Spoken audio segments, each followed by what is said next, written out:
Hello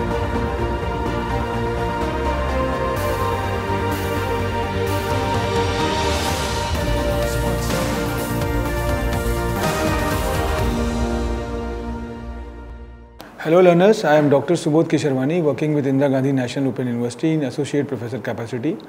The topic which we are going to talk today is methods of sampling.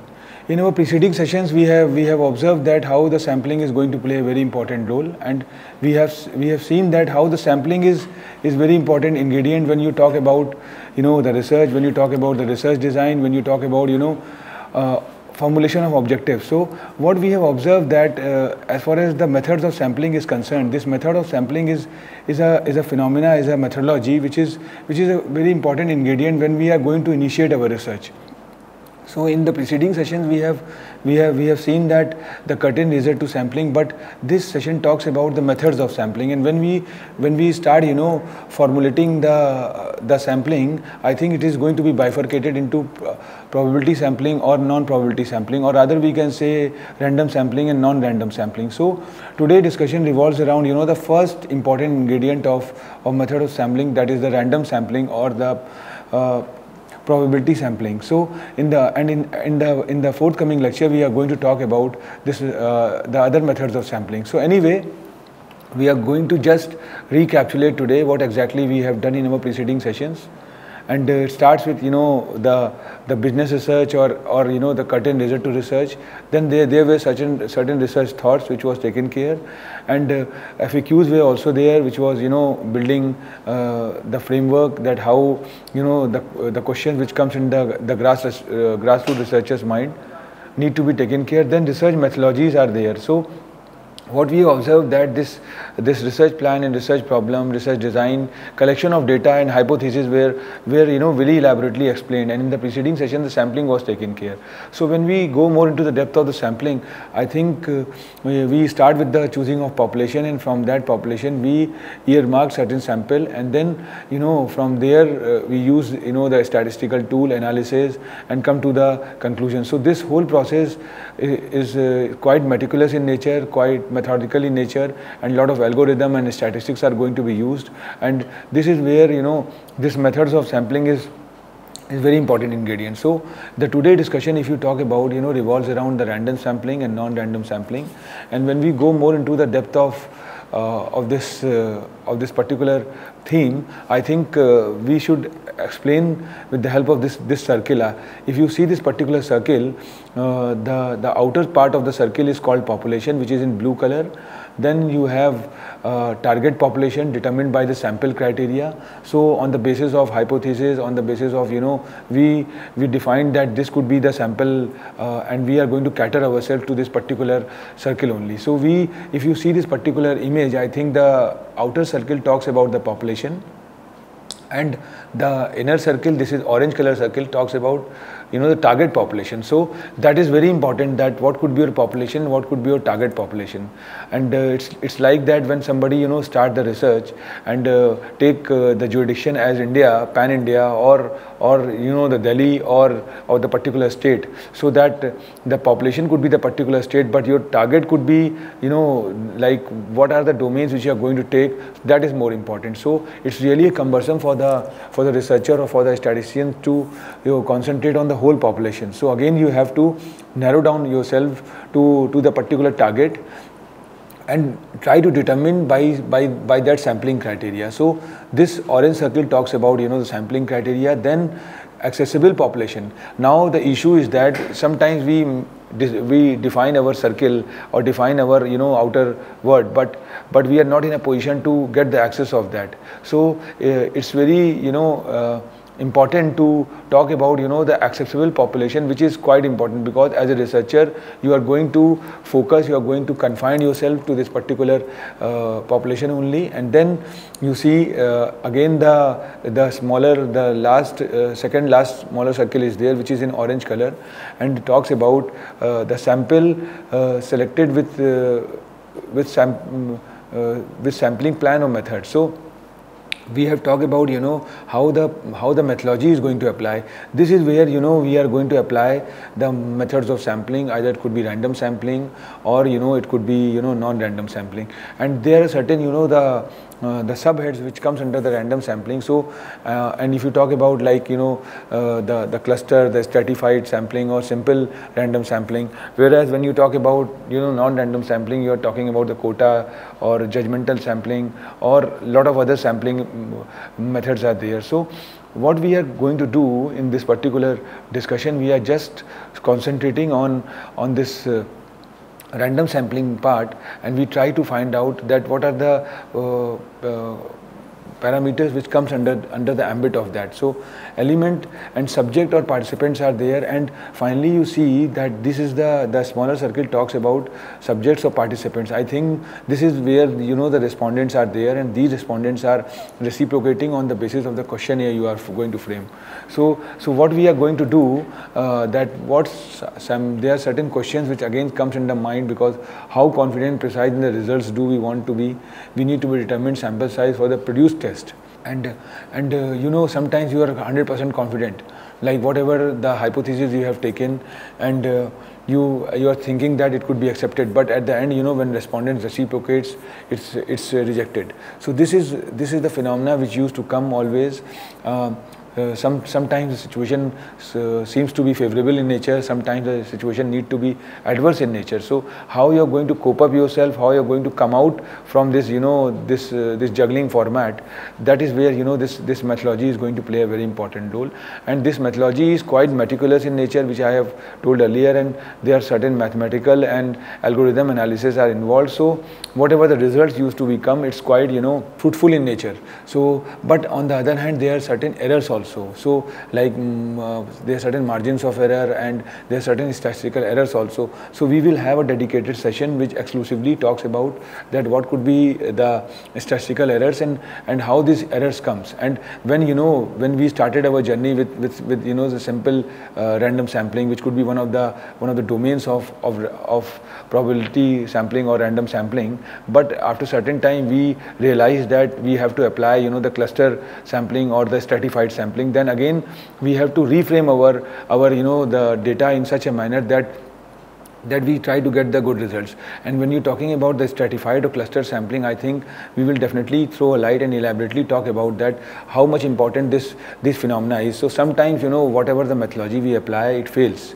So in other case, we have to have certain substitutes with us, we have to have certain options, and these options are then applied. So sometimes what happens, we are not getting the results through simple random sampling. So in that case, we apply the stratified random sampling with the help of certain strata or certain groups, and these groups are further work as a representative, and from there we try to get the data.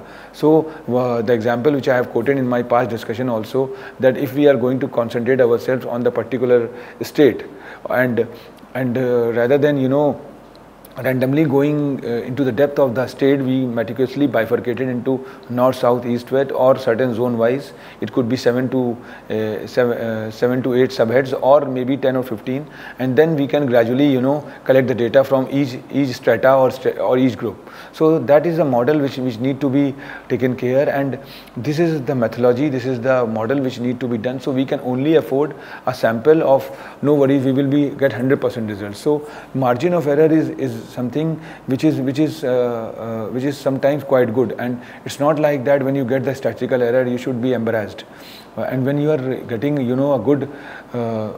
you're getting a statistical error, I think it's provide you an option to think more about it and try to recapitulate ourselves and come to the conclusion which can be done with the help of some additional methods. So that model need to be taken care, and we have already talked about what exactly the sampling is in our preceding session, and we see that population is there, then sample frame is there, and this is the sampling process, then sample, and what you actually observe in the data, that is more important. So when you are applying the methodology, inferences is statistical inferences. I have already talked about descriptive analysis or inferential analysis, and when you talk about the descriptive analysis, again some stereotype statistical model is going to apply. But when you are talking about inferences, inferential statistics or inferential analysis, there you can apply certain methodology which is in the form of sampling methods. So we will talk about, you see how the population is there, and how the random sampling is just extracting the data from from the big population, from the universal, and try to reach to the conclusion. So rather than exploring this whole circle, the random sampling methods can take a small portion of the cake, which I have already talked about, and try to judge the taste or the quality of the product. So this is the parameter which need to be taken care, and random sample is one of the ingredients. You have got non-random sampling also. So we will talk about what is the difference between random sample and non-random sampling, and how and when we have to apply this random sampling and when we have to go for non-random sampling. So anyway, I think this is a population, this is sampling methods for selecting a subset of members from population in order to infer, because subset is what I have already talked about, that population is a set, and when you're going for the sample, it could be a subset, because small portion of that particular population need to be taken care, and there are certain methodologies which need to be applied, because it's not like that randomly you go into and just extract the data from there. There must be certain modus operandi, there must be certain procedures which can navigate you, that you can start your journey by this particular aspect and then lead to the conclusion. So when you are going to apply the methodology, when you are going to go and apply certain tests, and you can also rectify yourself with certain statistical errors, I think the data which is supposed to be collected is a foolproof data and have a very mind-boggling results. So when you are getting a good results, when you are getting unbiased results, I think that is a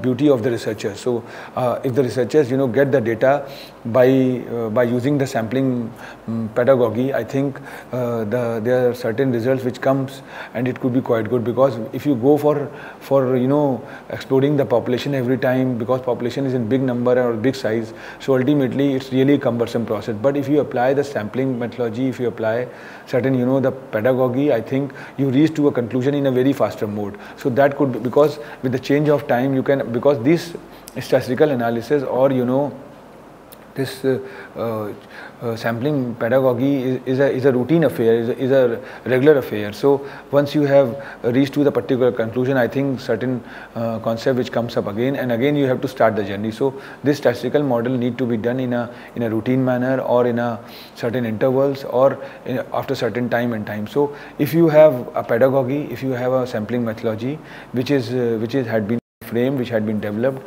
I think you reach to a very good conclusion, and it can facilitate you always. So, and it can be helpful for the future researchers also. So the pedagogy which you have used and chosen, I think that modus operandi or the legacy need to be taken care by the future researchers also. So that is the reason we talk about the findings, or the scope need to be given to the future researchers. So anyway, we will talk about the certain things like types of sampling.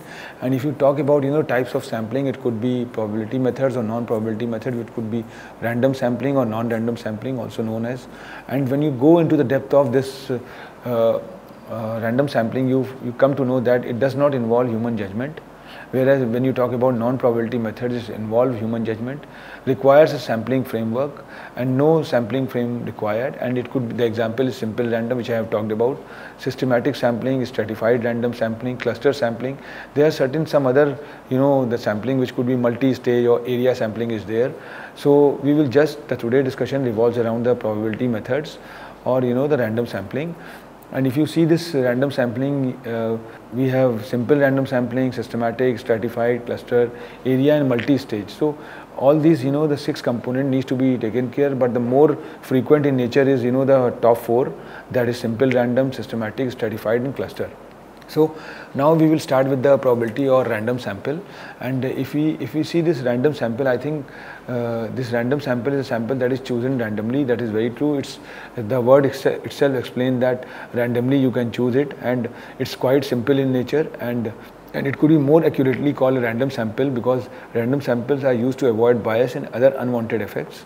And unbiased random sample is important for drawing conclusion, because if you have a certain accepted notions in your mind, I think you never reach to the conclusion. So that is the reason we comes up with certain assumptions when we have a hypothesis, and when we go for applying those hypotheses, then sometimes those hypotheses accepted or in majority of cases it could be rejected, because as an individual, as a researchers, when we have gone through certain literatures that, or and that literatures are massive in nature, and from that we frame certain objectives, we are quite biased in nature, because it follows the individual approach. Individualistic approach need to be taken care. But on the other hand, when you are going for this particular respondent views, there the things come, because the individual opinion differs from the opinion given by the masses. And when you take the opinion from the masses, who are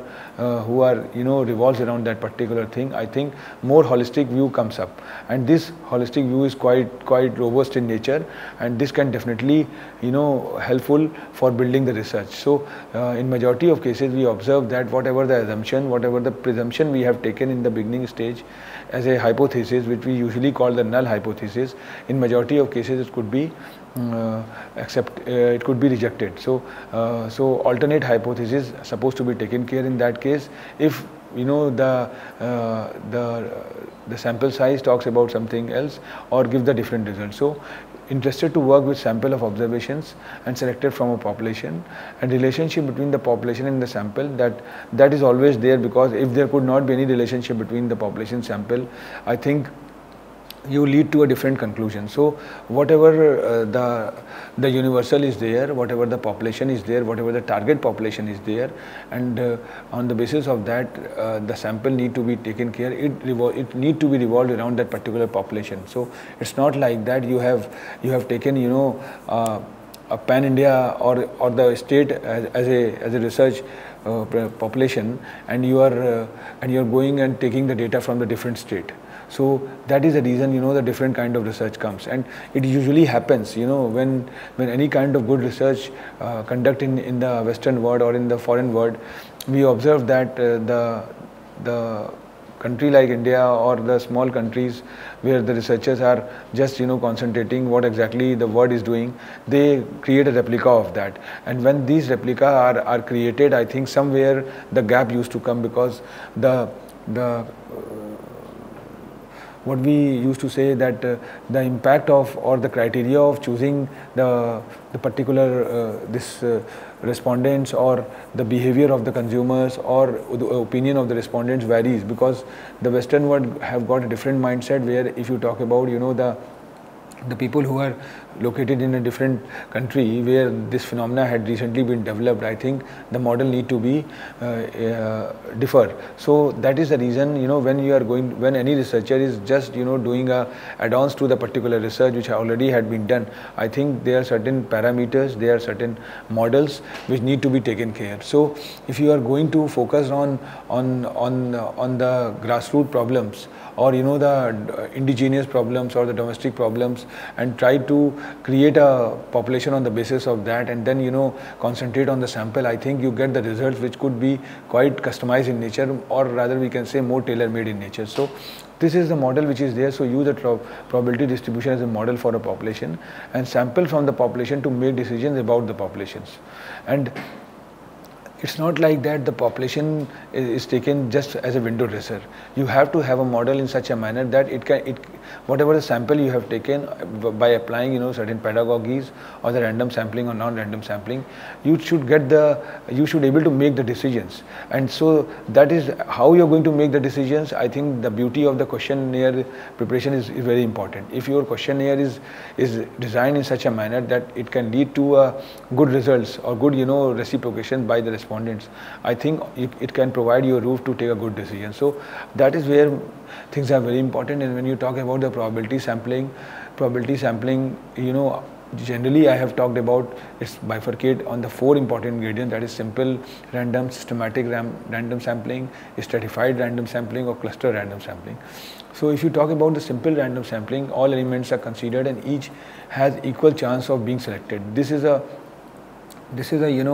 beauty of the simple random, and we will elaborately talk about these 4 components. And when you talk about the systematic, every nth element chosen is started at random and picking every nth element in success. So that is there, and you have certain system like if you are going to cater, you know, the 2,000 or 3,000 students of any institutions, and you are going to apply the systematic. In that case, what is going to be that after the fifth term or 10th term or 20th term need to be taken. So the element which used to come at the 20th place, and element again used to come at the 40th place, need to be taken as a sample. So you make certain element and earmark certain point, and you are going to systematically take that. So 20, 40, 60, 80, like that, in intervals of 20. So when you're going to talk about the stratified sampling, I think this is quite important, because this stratified sampling works on the basis of strata and group, rather than taking the data from the big basket. You have discriminate them on the basis of colors, on the basis of caste, on the basis of creed, and then try to take the particular information from that particular class and creed. So this is the model which is there, where there is a representation from each strata or each group, and each group is get an opportunity to get it accessed or get it evaluated. So stratified sampling talks about that. And when you talk about the cluster is very important on the basis of colors, on the basis of class and creed. You bifurcate this particular thing and reframed under the ambit of the clusters, and these clusters are taken as it is. So if you are going to do the research, the particular cluster had been taken. So population divided into clusters, random sample of clusters selected from the sample random design. So we will talk about in a more elaborative manner. We see that what exactly the simple random sample is. And simple random sample is a size of n is a sample chosen by a method in which each collection of n population item is equally likely to comprise the sample. And the example is that that if you go for a lottery tickets, and I think if 10,000 lottery tickets are sold and 5 are drawn as the winning tickets, then each collection of 5 tickets then can be formed in equal likely to comprise a group of 5 that is drawn.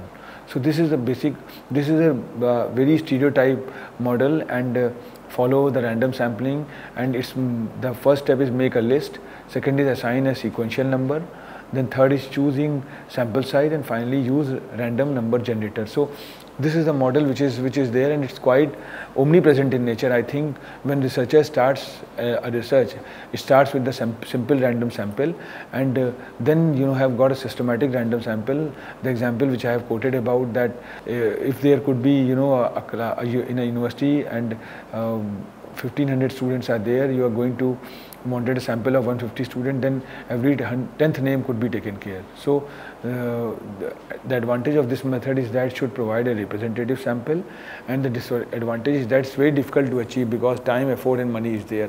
If the population size is in lakhs, I think, and if you have designed the thing in certain interval, that out of the 500, 1% can be taken. So again the data could be quite cumbersome in nature. So now the thing is that you have to, this systematic sample, list all the members of the population and then decide upon a sample you would like. So systematic sample, there is a difference between the simple random sample and systematic random sample. This means that selecting a sample with every item or respondents in the sampling frame having an equal chance of being selected.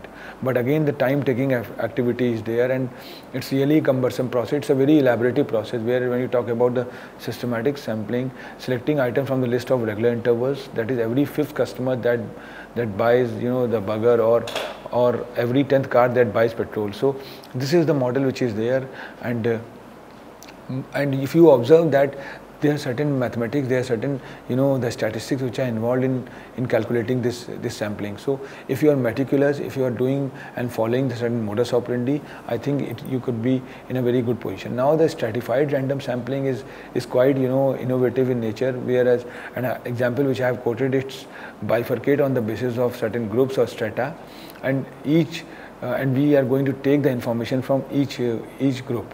So with stratified random sampling, the breaks may not exist, so you divide your target population into groups, and if the example is like 1/3 of each group, like 2 by 6, from 6 yellow you have to take 2, from 6 red you have to take 2, and from 6 blue you have to take 2, has been sampled. So if you have one group that different size, then make sure you adjustment your proportion in such a manner. Like now the previous example which I have quoted, that if you have to take 1/3 from each group, I think you can take 3 colors are there, you can take from 1 from or 2 from each group.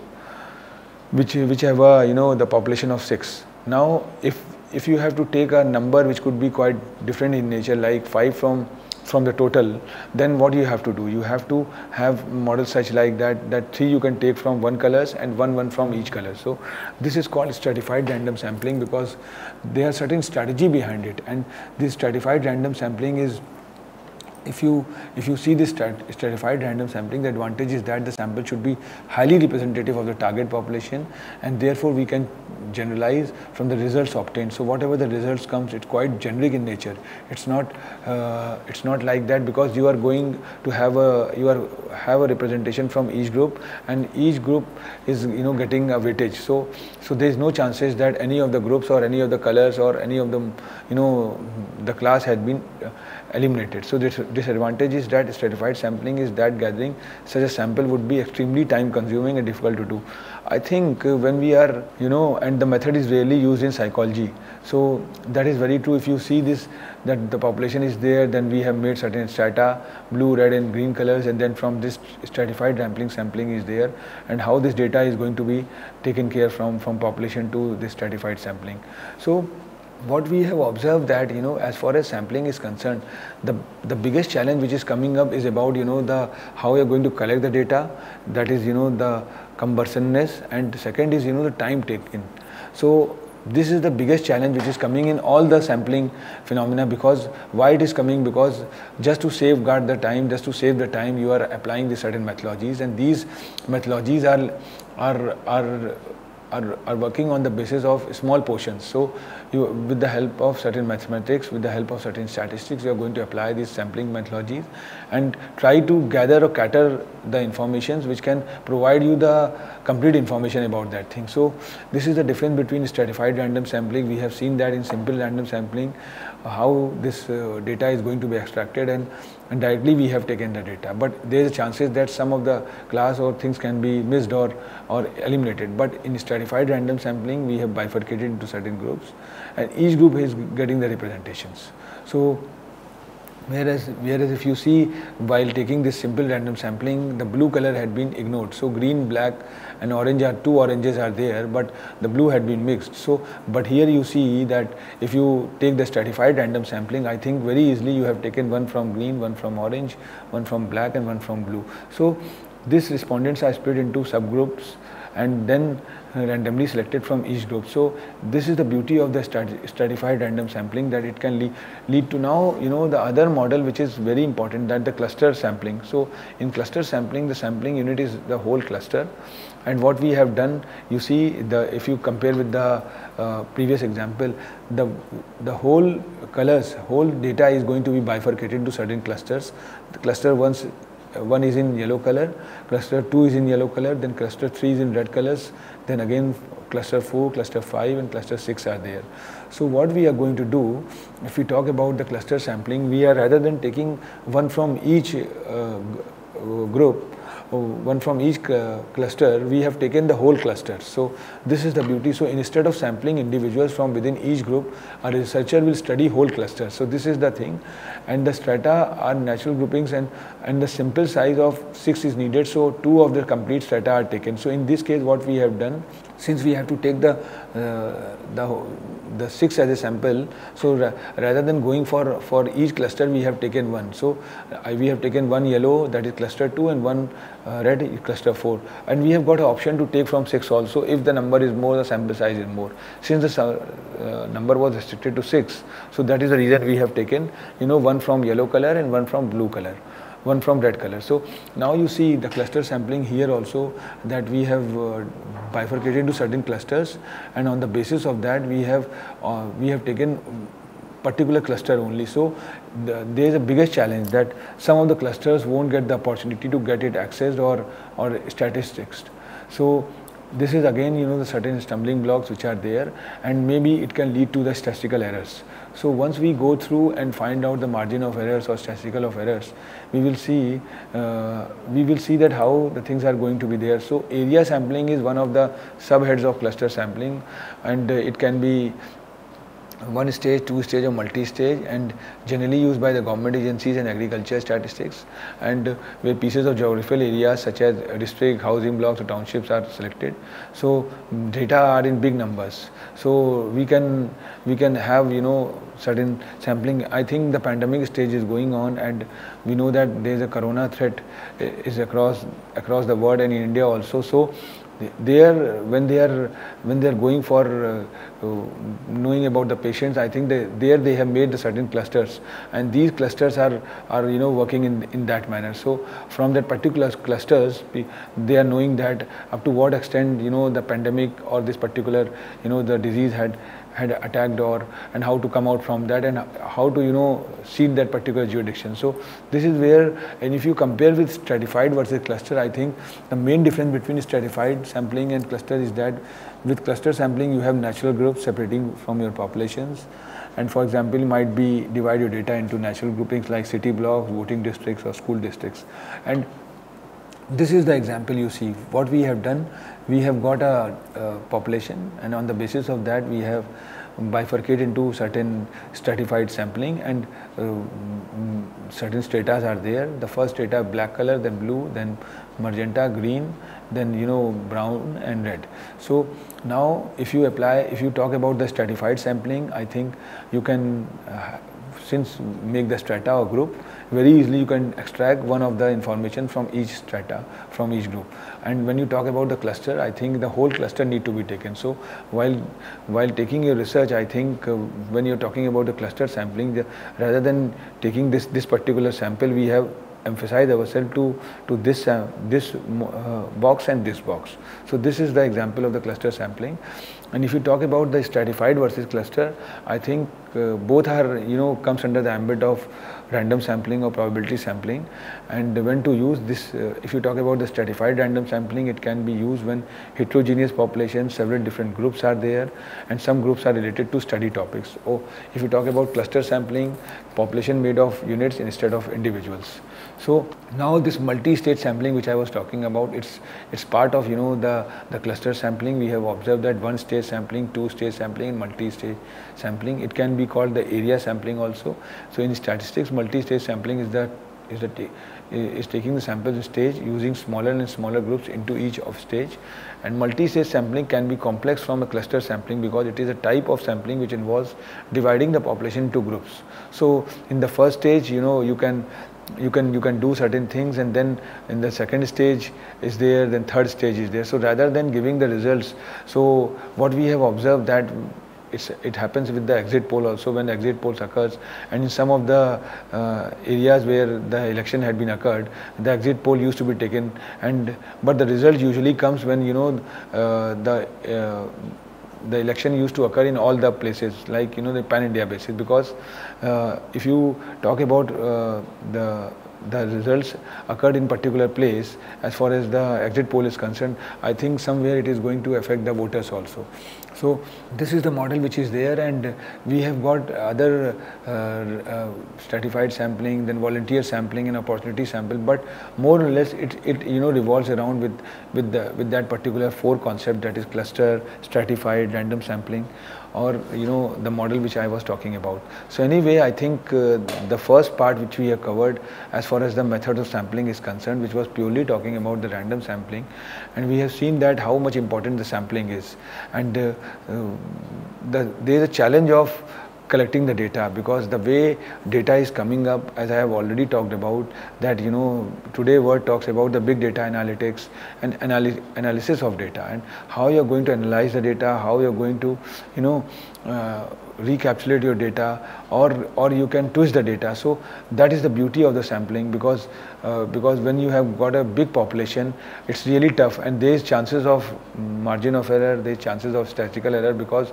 you can't get the optimum results, you can't get the 100% results. And when you are going to talk about the optimality, I think optimality should be always 100%, should not be 99.9%, because when you talk about the optimality, it could be talking about the there could not be no opportunity cost. If there could be opportunity cost, I think the optimality is going to be affected. So when you are using the sampling, the intention is very clear that there must be a less opportunity cost, there must be a less scope of errors, so that whatever the results used to come, that could be foolproof and that can represent the particular population. So that is the basic intention about the sampling, and methods of sampling is working as a driving force, as a one of the important ingredient to accomplish your task and reach to the conclusion.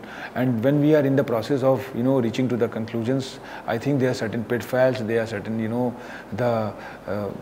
the obstacles which used to come, and we have to apply certain the model in between. So it's not like that when you are going in the process of using the sampling or methods of sampling is going to apply, you should quite rigid in nature. There are certain time when you are quite happy with the stratified sampling or the systematic sampling, but after certain time we see that the cluster sampling is going to give the more good results. So in that case, we have to twist ourselves. We have to, work as a juggler, which I have usually called in my previous discussion, that one has to be quite flexible and one has to see the scenario and then decide what exactly they have to do. Because what we observe that if you understand the scenario and work accordingly, I think you reach to a very good conclusion. And that is the reason, because there is a lot of challenge which is coming always, and if you are going to equip yourself with those challenges and forecast in such a manner that you can reach to a conclusion, because there is no set rule, there is no rocket science when you're talking about the sampling, that I can use the cluster sampling, or we can use the stratified sampling or simple random sampling or systematic. But we have to see the scenario. Sometimes the good results comes in the beginning stage with the cluster sampling, but after certain time we see that the non-random sampling, which we are going to discuss in our forthcoming session, like convenience sampling or judgmental sampling or the quota sampling, is going to give the different results. So we have to then jump to, but there must be certain logic behind that. I think if one have a logic behind taking anything, that is something which is foolproof in nature. So thank you, learners. I think we have talked a lot about this particular model, and we are going to talk more about this particular theme, because I think non-random sampling is somewhat a second half of this methodology of sampling. And if we are able to interpret that method of sampling as far as the non-random sampling or non-probability sampling is concerned, I think then we can able to interpret ourselves in a more strategic manner and lead to the conclusion.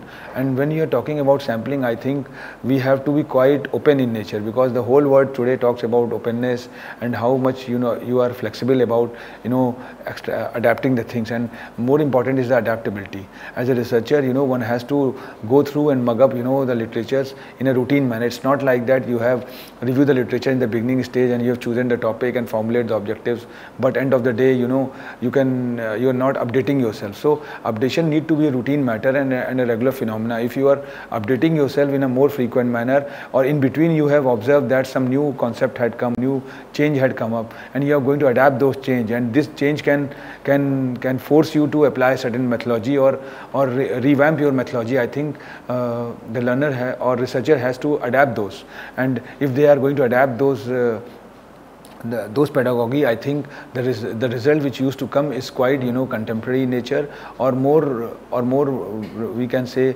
it's going to give a very, very good results. So thank you very much.